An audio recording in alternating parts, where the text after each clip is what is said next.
Hey guys, Ag Nerd here. Hope you and everyone in your family are doing well. I often get questions about how do I know to buy good hay? What does good quality hay look like? Um, and so, as you know, I was once an ag teacher. I taught ag for 9 years. We have our farm. We produce hay. We cut and bale our own hay.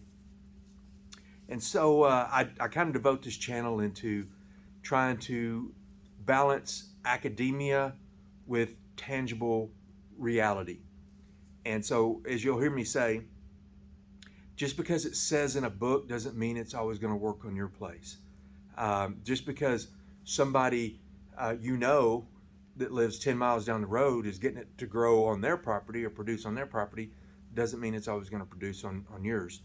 So somewhere in there, I try to balance out what's good and just questions for you to know to ask. So one of those is hay, and so let's go back to you're getting into homesteading, farmsteading. You have a little farm. What do you need to know to buy good quality hay? Well, let's liken this to a sack of feed or a bag of dog food. Every sack of feed, every bag of dog food, cat food, it has a label on it, and on that label it talks about all the different things that are in that sack: protein, crude fiber, TDN, all those different things. But you look at a bale of hay, it doesn't have a label, but it's the same principle. You want to know what's in there. So start out. You can always go to your local farm store, some of your big box stores, and just go, hey, I want some hay, and they'll have hay, and you can buy it. It's decent hay. You're probably going to pay a little bit more for it, but once again, you're not going to know what's in it.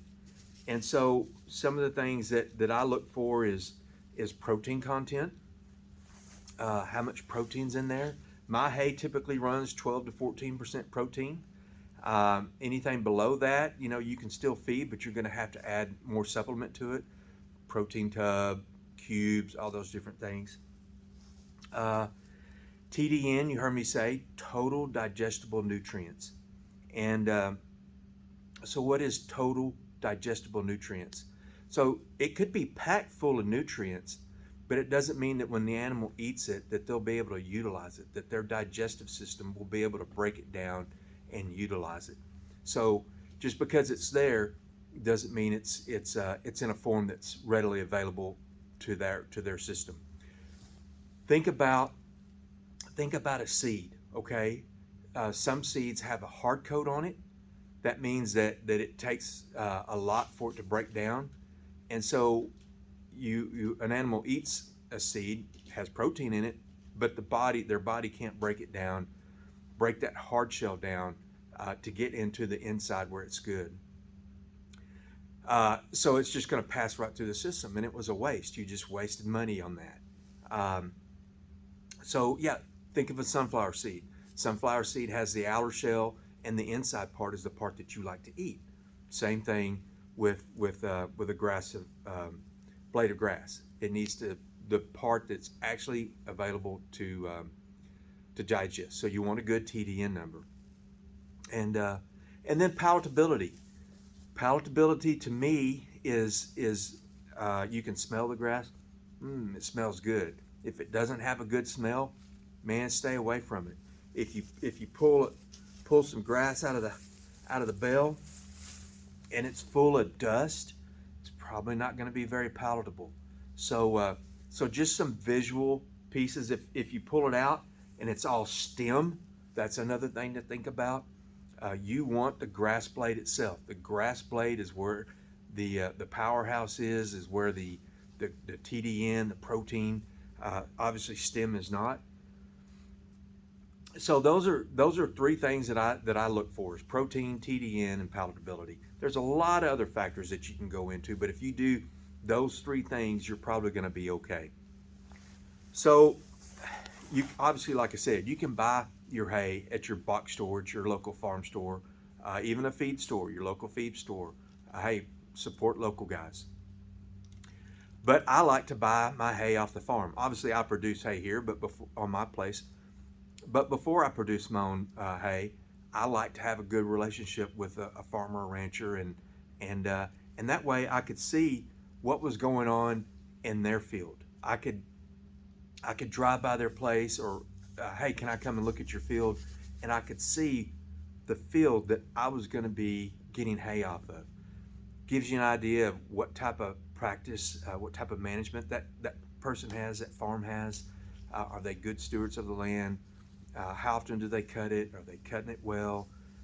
When they bale it, you obviously want it to be dry in that whole process. If it's cut and it's laid down on the ground and it rains, it takes time for it to dry, has a chance of mildew, has a chance, obviously when it gets wet, it can affect the TDN, the palatability, all those different things.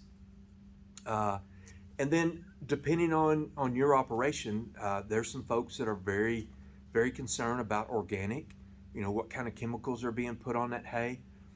As you've heard me say in some of my former videos, I try to use as minimal synthetic additives that I can. Twofold. When you add more synthetic, and that's fertilizer and that's herbicide, there's a cost associated with it. And so for every operation, you have to balance it out. And that's a whole different video, a whole different topic. But from my vantage point, I like to put as few products on there to get a quality product. And so knowing what that producer does, knowing what kind of chemicals they're putting on it, knowing what kind of fertilizers they're putting on it, may have an impact on your operation. And just building that relationship with a fellow farmer is always good. So anyhow, those are some of the things that I evaluate when I look to buy hay. Those are some of the things that I recommend for you to evaluate. If you have any questions, shoot me a comment down here in the comment section. Subscribe. I need all the subscribers I can get. And like this video. If you like this kind of content, give me a like. It helps with that algorithm. Wait. Before you click the like button. Anyway, Ag Nerd here. Hope you and your family are doing well. God bless.